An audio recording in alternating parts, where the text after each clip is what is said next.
भजनलाल जी कहते हैं बहुत से कांग्रेस के नेता रात को अंधेरे में मेरे से मिलने के लिए आते हैं। तो क्या अशोक गहलोत फिर अब सचिन पायलट को मुख्यमंत्री बनने देंगे? सचिन पायलट को निकम्मा, नकारा, वाहियात, पता नहीं क्या क्या कहा था। सचिन पायलट को याद है और गहलोत को भी याद है जब ये माने से चले गए सरकार गिराने के लिए। और यही काम अगर सचिन पायलट को करना था, सरेंडर होना था, तो ये पहले ही हो जाते। इनका एक ही सपना है मैं राजस्थान का सीएम बनूं, कहते थे मुझे। तो राजस्थान की जनता को गुमराह क्यों किया दोनों नेताओं ने, और आज भी गुमराही कर रहे हैं। भजनलाल जी कहते हैं बहुत से कांग्रेस के नेता रात को अंधेरे में मेरे से मिलने के लिए आते हैं। तो सही बात है ये।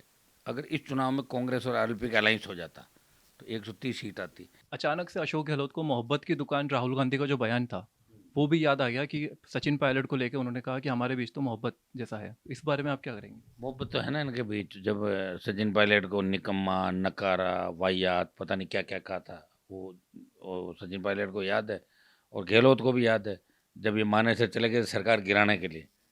तो लगातार 10 साल इनके बीच अनबन रही। और यही काम अगर सचिन पायलट को करना था, सरेंडर होना था, तो ये पहले ही हो जाते।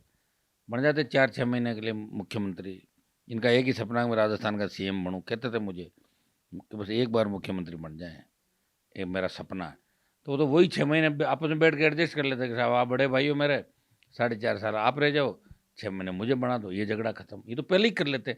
तो राजस्थान की जनता को गुमराह क्यों किया दोनों नेताओं ने, और आज भी गुमराही कर रहे हैं। विपक्ष की जो भूमिका है वो राष्ट्रीय लोकतांत्रिक पार्टी निभा रही है। आप देखिए आरएस के लिए बच्चे बैठे हैं, बीमार हो गए, हॉस्पिटल चले गए, एसआई बढ़ती, दूसरे मामलों में जगह जगह आंदोलन हो रहे हैं। सिवाय अशोक गहलोत के किसी का ट्वीट और बयान तक नहीं आया। और वो ट्वीट और बयान के अंदर मास्टरी उनकी आप जानते हो कि उनको पता किस वक्त क्या बयान देना चाहिए, क्या ट्वीट करें, क्या सोशल मीडिया पर हम पोस्ट डालें। तो उसके अलावा कांग्रेस नजर नहीं आ रही राजस्थान का। ये दुर्भाग्य है राजस्थान का। पक्ष विपक्ष मिले हुए हैं और कांग्रेस बीजेपी का गठबंधन है। भजनलाल जी कहते हैं कि बहुत से कांग्रेस के नेता रात को अंधेरे में मेरे से मिलने के लिए आते हैं। तो सही बात है ये। और अगर सरकार अगले चुनाव में अगर कांग्रेस की सरकार बनती है तो क्या अशोक गहलोत फिर अब सचिन पायलट को मुख्यमंत्री बनने देंगे? कांग्रेस नहीं बनेगी, भूल जाओ। आप कहाँ से बनेगी कांग्रेस? ना ना, नहीं बनेगी कांग्रेस सरकार। वो तो आप ऐसा बताएं कि अगर अगर इस चुनाव में कांग्रेस और आरएलपी का अलायंस हो जाता तो 130 सीट आती। अगले चुनाव तक तो राष्ट्रीय लोकतांत्रिक पार्टी इतनी मजबूत स्थिति में आ जाएगी जिसका अंदाज भी आप लोगों को नहीं हो। जिस तरह नौजवान आक्रोशित है, जिस तरह नौजवान ठगा हुआ महसूस करा दोनों पार्टियों से, वो एक नया फ्रंट, नई पार्टी चाहते हैं।